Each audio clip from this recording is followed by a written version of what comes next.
Overseas, the U.S. and Saudi Arabia brokering a ceasefire in Sudan. 72 hours to get thousands of our citizens out of the war-torn African nation should they choose to leave. Many are not choosing that. But there are already reports of explosions and gunfire as food and water supplies run dry. Former Secretary of State Mike Pompeo, ceasefires are hard to take hold. People are trigger happy. There's a lot on the line here. Do you think this one has a chance? Well, Dana, good morning. Ceasefires are incredibly hard. I've seen some reporting that suggests this one's beginning to fray already, too. I hope the Americans can get out. The ones that want to get out can get out. Although I must say, we've been urging Americans to get out of Sudan for an awfully long time, and these folks chose to stay. I hope that between the Kingdom of Saudi Arabia and the United States, we can work together to keep this ceasefire in place for a sufficient period of time. And then I hope ultimately we can find a way to get the military and the RSF inside of Sudan to understand it is in their best interest not to continue this conflict. Dana, we've got Russian Wagner forces in and around Sudan, too. There's an American interest there with the Chinese and the Russians trying to take over this mineral-rich area. And I hope our friends and partners in the region can help us get this right when this conflict comes to its conclusion.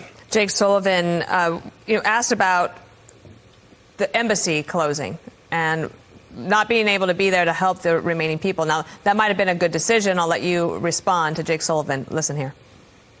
We have only temporarily suspended operations at the U.S. Embassy in Sudan. We fully intend to resume those operations as soon as it is safe to do so. The Biden administration now has lost 2 U.S. embassies during the president's term. We had a contingency plan in place. We are now executing that contingency plan. That can't guarantee, obviously, the security of the embassy, but we believe that we have put steps in place to be able to protect that compound in the days and weeks ahead. And Mr. Secretary, if I could just read one other thing to you that crossed the wires this morning that caught our attention. This is a warning from Dr. Nima Saeed Abid. She's Sudan's WHO representative, and she said, here is a main concern. No accessibility to the lab technicians to go to the lab and safely contain the biological material and substances available. She's saying there is a high biohazard risk, and we've been through this. I'm not saying that there's COVID or a leak or anything like that, but that is a huge concern if they can't keep control of that. It is. I saw that statement earlier today, too. This is true in many parts of the world. This global effort to contain, to operate these high security labs in a safe way is something that the world has to take on, and a massive failure of her very organization at the WHO. As for the closure of the embassy, I get it. We have to keep our diplomats and the folks working in our embassies very, very safe. We had to leave the embassy in Caracas.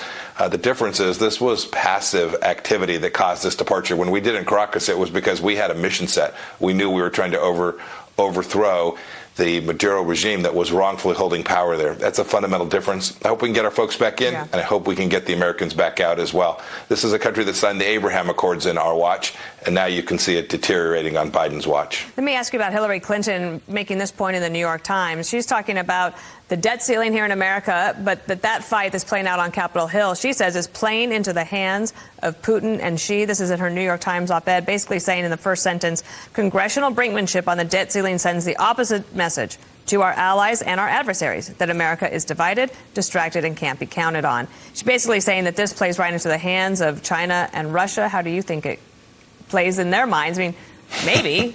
I guess you could make that case, but right now, this is an American matter. Yeah, Dan, I don't think you can make that case. And indeed, unsurprisingly, I think former Secretary Clinton has it completely backwards. And don't forget, she was the one pushing this Russian narrative as well. She has a long history of confusing the American people on important matters.